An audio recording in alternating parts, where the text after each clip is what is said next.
Hello, and welcome to this week's episode of Crossing the Line. Today, I have my esteemed colleague, Sergio, with me. Large background in basketball. Likes to talk about that. And I have Matthew Entrikin. Big tennis man. He'll talk to you about whatever you want. Just sports guy. Let's get to our first topic here. The Tampa Bay Lightning got swept in the first round of the playoffs after posting a pretty great season overall. Is that the greatest? Is that the biggest playoff collapse in NHL history, Sergio? Yeah, it really is. I mean, I feel like it's probably the biggest collapse in sports playoffs. A lot of people feel that way. To win 62 games, break many records, have the number one seed, have all these have the NHL leading scorer in Nikita Kucherov, and then come up, underwhelmingly short. I mean, it's kind of sad, and it's just a biggest collapse. You have Steven Stamkos, who had a great year with 45 goals, 53 assists. Braden Point also had a great year, and they tied the Detroit Red Wings for the wins, and they were swept by a team that never won a playoff series. Shout out to Columbus Blue Jackets, but yeah, I think it's a disappointment really, and it's the biggest collapse, I feel like. See, I disagree with you. I think the Blue Jackets didn't get enough credit. You have Bobrovsky in net. He had second most wins this season as a goalie. It's 9.913 save percentage. 91.3 save percentage, and he led the league in shutouts this year for goalies. You've got the Blue Jackets had the best penalty kill in the NHL rather at 85%. And I just think the Blue Jackets were much better than we expected, and they were not an 8 seed in the playoffs. They had more points than the Avalanche, and a lot of teams in the West, they just played in a tough metropolitan division, and I think we vastly underestimated them in the playoffs. That's a good point. See, I think you're overestimating the Columbus Blue Jackets. You said that they had the same amount of they didn't deserve to be an 8 seed because they had the same amount of points as the Avalanche. Well, the Avalanche were also an 8 seed. More points than the Avalanche. More points than the Avalanche. It doesn't matter. Anyway, when you look at the Lightning, who just got swept, they tied the record for the most wins in NHL history. They were the first team in history to go winless in playoffs after leading the league in points. Columbus had never won a single playoff series. Zero. And when you have a team like Tampa with the scores that they do in the regular season, they had the highest scoring team on average, 3.89 goals a game, and they didn't score more than 3 goals at all in the playoffs. And when they won 30 of their 62 games in the regular season by at least 3 goals, and they couldn't score more than 3 goals once in this series. And not only that, but the Blue Jackets embarrassed the Lightning. Okay, game 1 they blew a 3-goal lead. Yep. Ended up losing 4-3. Game 2 they lose 5-1. Game 3 a little bit closer at 3-1, and game 4 a 7-3. The Lightning blew it. There's no other way to spin it. You were the best team in the league, 62-16 compared to 47-31. This is a huge hit for the Lightning. I don't know. I think that the Lightning were definitely the favored team. No doubt. That is not a doubt in my mind. But the Blue Jackets just showed up in the playoffs. Just because they haven't won a playoff series before doesn't mean they're not a good team. Doesn't mean they're not a good team this season. They're a relatively young team. I think they've been in the league for 15 years or something like that. And they probably should have won a playoff series by now. Having been in the league for 15 years or whatever, don't quote me on that, but the Blue Jackets showed up. They averaged 5 goals per game. The goalie put up a 93.2 save percentage, the second best in the playoffs so far, only behind Robin Lehner for the Islanders. The Islanders had the best. The Islanders had the best goalie in the game. Islanders had the best goalie. I'm not trying to take anything away from what the Blue Jackets did. They played great. Bobrovsky had a great series, right. But it's not about the Blue Jackets playing great. It's about the Lightning playing badly. Yep. Not playing what they were. Yeah. You made a good point. I think the the Blue Jackets just, they play with like true determination and grit. I feel like the Tampa Bay Lightning got a little cocky. Might have underestimated their opponent in the first round, but the Blue Jackets, I mean, like Brian said, they really did play their hearts off a lot. And they showed up and straight up embarrassed them. And for the Tampa Bay, it's going to leave a bad taste in their mouth for a while. I mean, you were 7-3 going into the playoffs, so momentum feels like it wouldn't be an issue, but I don't know what happened to them. But the Blue Jackets did play their hearts out, but it doesn't give any excuse for the Tampa Bay Lightning to show up, or not show up in this case, actually. So. Well, here's the thing. So, you could say in the first game of the series, the Lightning, they were up 3-0 in the game, like after the first period. And you could say that, they were just trying to coast at that point, and they blew the first game. Sure, maybe they're trying to win 7-0. They got too cocky. You can say whatever you want. But after that, the Lightning have to realize that the Blue Jackets are a team to be worried about. And what it comes down to is just the fact that you look at the Blue Jackets, 50% on their power play through the series. They had 6 power play goals in the series. And you look at the Lightning, they went 1 for 7 in the series. And you can't just say that, the Lightning just didn't want to play on the power play or whatever. The Blue Jacket, 50% on the power play is like incredible, especially when you have 12 attempts. The Lightning had one of the best power play records in the regular season. Whether or not the Blue Jackets defense showed up, they had the best power kill. Steven Stamkos didn't score until the third game. None of the Lightning's top scorers scored until the third game. That's bad. Lightning have some of the best players in the NHL, and none of them could execute. They cracked under the pressure. They collapsed. A true David and Goliath story. Definitely, for sure. Whatever. Anyway, Kucherov boards a player in the second game, gets suspended for the third game. That's just immature. NHL's a tough game, Yep. This is hockey. Well, we'll move on to our next topic here. The Warriors the other night lost. Boogie Cousins tore his quad, and Kevin Durant's getting into some foul trouble. Will the Warriors be okay in the playoffs? We'll go to Matt. I think the Warriors are in trouble. They are in big trouble. For number one, the refs don't like them. The refs hate them. Stephen Smith, reporter for ESPN, said that refs have personally told him that some of these players should be thrown out of the league for what they did. Wow. So, and not having the refs on his side, that's definitely not good.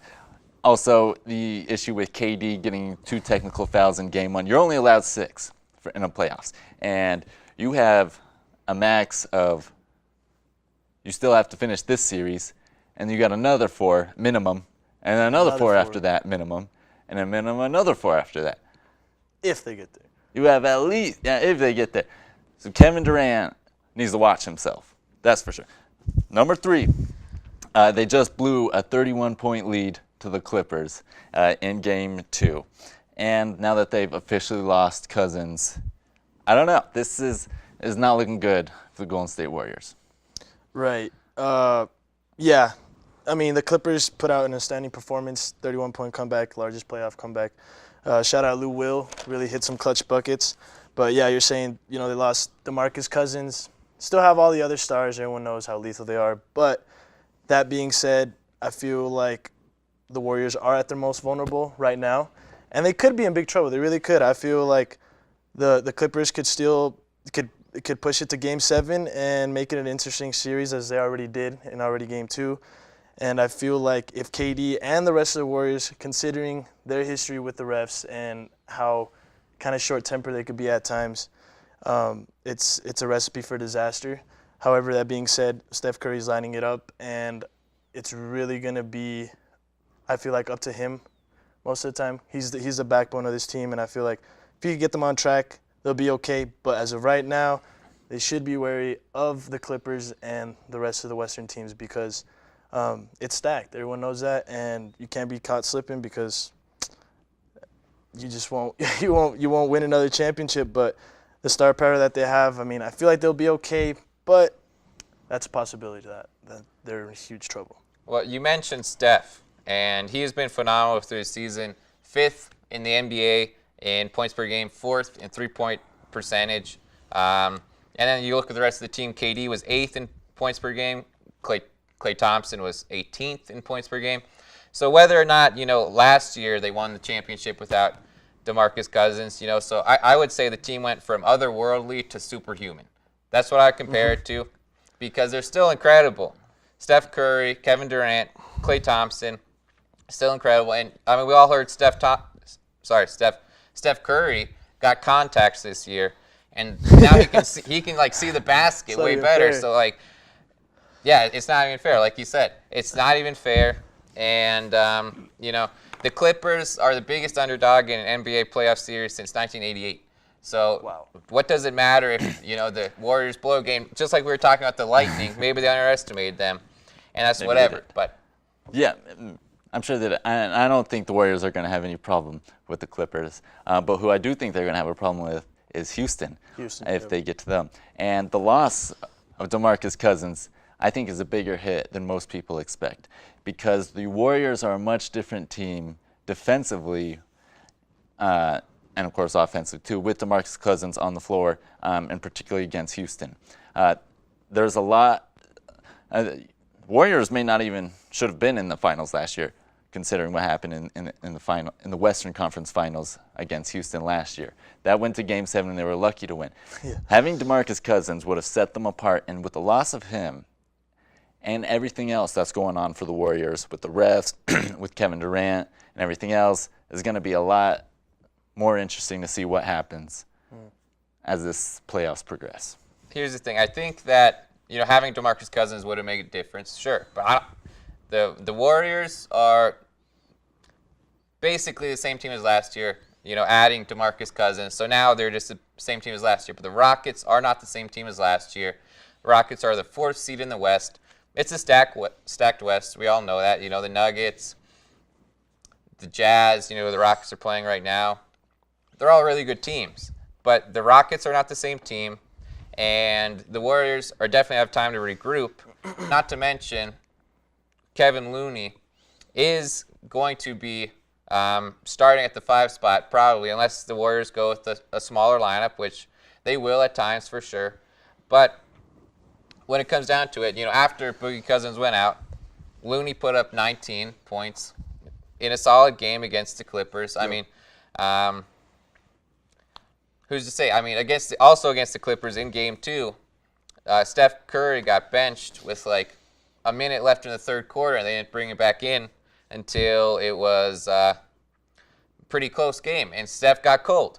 So if Steph was playing the whole game, he would have been hot. Steph was hot that whole game. Right. That was because Steph got himself into foul trouble. He was at 4 fouls a few minutes into the third quarter. That was his own fault. Right. And I think the Warriors, they've been the cream of the crop for the past 4 or 5 years.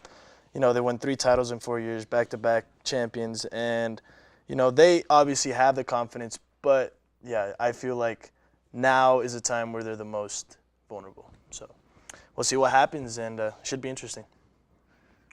Very true. All right, so we're going to move on to our next topic, another basketball topic. Luke Walton got released by the Los Angeles Lakers, and soon after that, like a day after, he signed to be the head coach of the Sacramento Kings. Did he deserve that job, Sergio? Honestly, no. I don't know how the Kings fired their old coach. I can't remember his name, but he brought them back to their best years in a while. And they have a bright core. They have a good De'Aaron Fox, and it looks like they were sort of having some sort of resurgence and kind of going back up to the 2004 or 2002 Kings. That's probably the best they've looked in a long time. So that didn't make sense in the first place to fire that coach, and then they hired Luke Walton, which doesn't even make any sense because I feel like he's just gonna ruin it, and this is nothing personal towards Luke Walton. I'm sorry, but I just feel like it's not a good fit, and I'm really surprised he got that job. I'm actually dumbfounded by it. So, but and I don't think you're giving Luke Walton enough credit. Yeah. Yes. Luke Walton's last 3 years were losing seasons. But I don't think anyone can deny that Luke Walton was given a raw deal in LA. And let's not forget that Luke Walton did have a 35-4 record when he took over for Steve Kerr when he was coach of the Warriors. And won like 23 straight games or something. Luke Walton was Steve Kerr's right-hand man until he got the job in LA.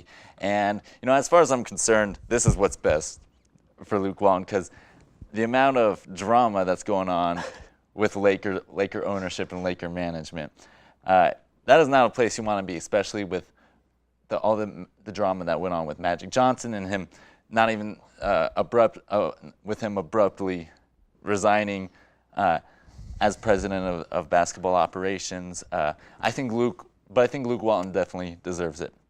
He's a great young coach. He's been there. He's done that. He's played in the NBA. He has the experience.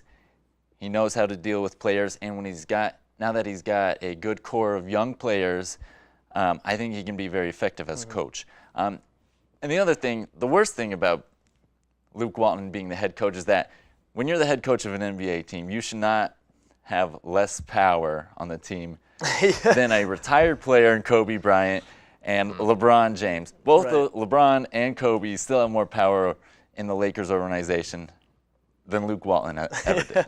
Look, see, I agree with you. I think Luke Walton definitely got, sort of the short stick when he went into the Lakers. They had a franchise worst season before he came in, and then 9-win improvements the next 2 seasons. And then this year they brought in LeBron, and it was just a LeBron show. So the entire, like you said, LeBron was sort of controlling the team more than Luke Walton was. And it's tough to put that on a head coach, you would say in general. And after, when LeBron got hurt, they went 10-20 without LeBron. And, we all know that LeBron carried the Cavs last year. No one thought the Cavs were going to be any good. So if LeBron had been healthy, Lakers probably make the playoffs, but that's not what we're talking about. The Kings finished 39-43, 9th place in a stacked Western Conference, and they got a lot of potential. I think it's good for Luke Walton. You got De'Aaron Fox, Buddy Hield, Willie Cauley-Stein, Marvin Bagley III, and Buddy Hield is the oldest of those. He's 26 years old. De'Aaron Fox 21, Marvin Bagley is 20, Willie Cauley-Stein's 25. And all these players, these were like the top 4 scoring players on the team, leaders of the team, and they're at most in their mid-20s. I think after a long history with Steve Kerr, right-hand man in Golden State, I think that Luke Walton deserves this job to move somewhere with a lot of potential rather than the Lakers. What happens after LeBron leaves, it'll be the same thing as the Cavs. The Cavs are awful this year, just terrible. And, so it's good for Luke Walton, a promising coach, to get out of that situation. Nobody would have done well coaching the Lakers this season. And you guys are right, too. I guess I didn't really put into context what Luke had to do with all the drama. You got LeBron's injury. When you're in Hollywood, everything's literally in the spotlight. So they're going to look at top to bottom. The management was all over the place. Magic was just kind of, stressing out, freaking out. So I think like you guys said, this is a good opportunity for Luke Walton to really take everything that he's learned and work with this young team that really doesn't have any egos, which is good because that's how you build camaraderie in a team. And I feel like it might be it'll be a perfect fit for him, and it'll be a true test to see, how far he's came. Like you said, he did a great job in Golden State, and didn't have the best with the Lakers there, but that would have been hard to coach. Yeah, best of luck to Luke Walton, I guess. I think he deserves that job. And then we're going to hit our last topic of today. Can Tiger Woods pass Jack Nicklaus for the most major championships in PGA history? Matt? I think he will. I think Tiger can make it happen. He's at 15. He needs 3 more to catch Jack Nicklaus. I think golf, more than anything, is a mental game. It's not a game about age. Tiger Woods is 43, but a lot of golfers have been successful in their 40s and even in their 50s. Right. 43 in golfer age is, that's like 31, for every other athlete. And for example, Julius Boros won a major at age 48. Jerry Barber won at 45. Jack Nicklaus won his last major at 46. Yep. And most notably, Tom Watson was 59 years old when he barely lost the 2009 British Open.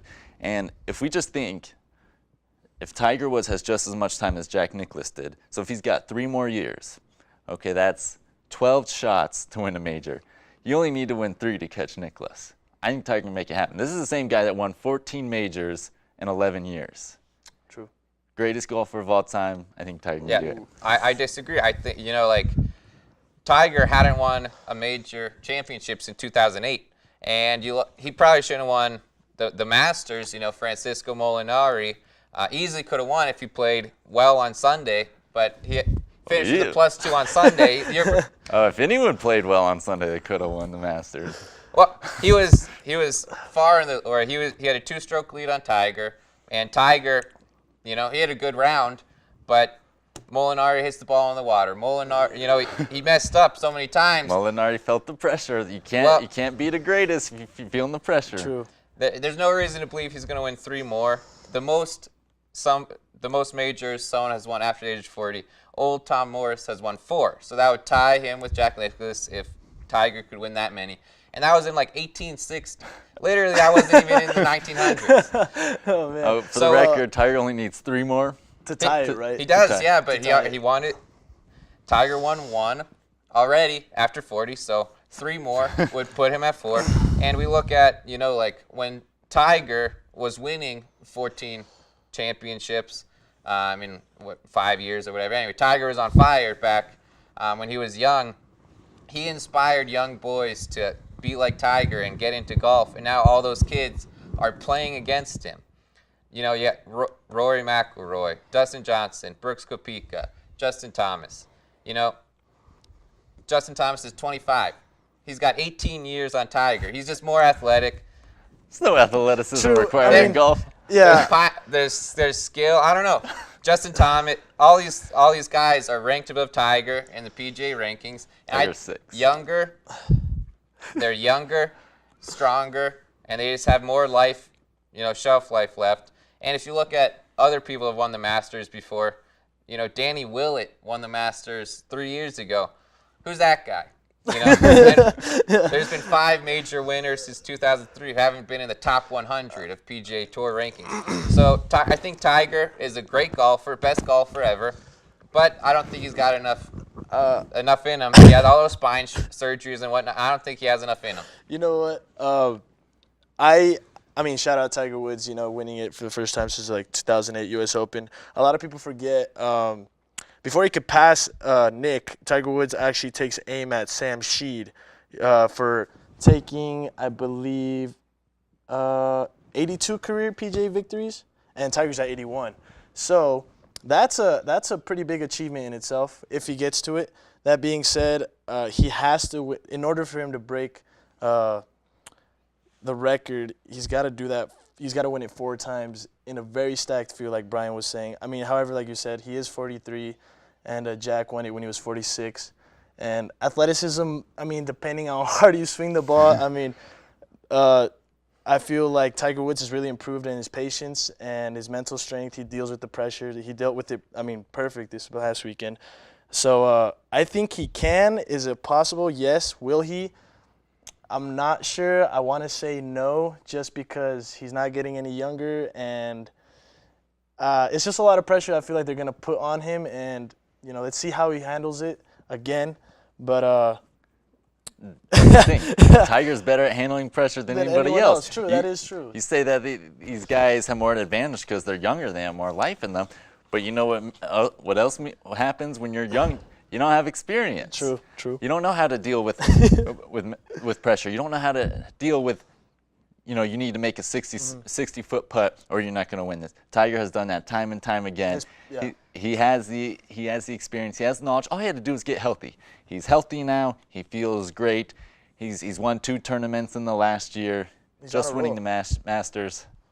You got to believe in Tiger. His putting is definitely phenomenal. It looks good. Like you said, he's finally healthy, and it looks like he's right on track to break these records. That being said, it would be awesome for him to pass the the golden bear. But that's a task, you know. Brian doesn't seem like he'll do it. You're pretty confident, and I'm literally right in between because I feel like he can, and, you know, he shocked the world, and it was a long time coming. But he's got to get going on it if he wants to do it, you know. Well, here's the thing. You want to talk about pressure. You want to talk about whatever, you know. Tiger, well, 2008, everyone's like, okay, Tiger's going to smoke Jack Nicklaus out of the water, you know. Not even close. Everyone was confident. 14 championships, and he was, what, 31, 32? Well, you know, things happen. You cheat Things on your happen. wife. Yeah, you break whatever. your back. So he's gotten over that, but recently no one was talking about him beating Jack Nicklaus. But then he won the Masters, and now they're going to get in his head. I don't think he has the mental strength he had when he was younger. Whatever you can say, whatever, he's older. I don't think he has the mental strength that he had when he was younger, and I just don't think he'll get there. Maybe one or two more, but I don't think he's going to get Jack. Biggest mental game in sports. To be the best, you got to be the best, not only physically, but mentally as well. And if anyone can win and be the best, win the most majors in golf, it's Tiger Woods. Okay. Let's go Tiger. Let's go Tiger. Well, you know, that's going to be it for us today on Crossing the Line. You know, next week we'll come back with some more topics, and we'll see you then. Hasta luego.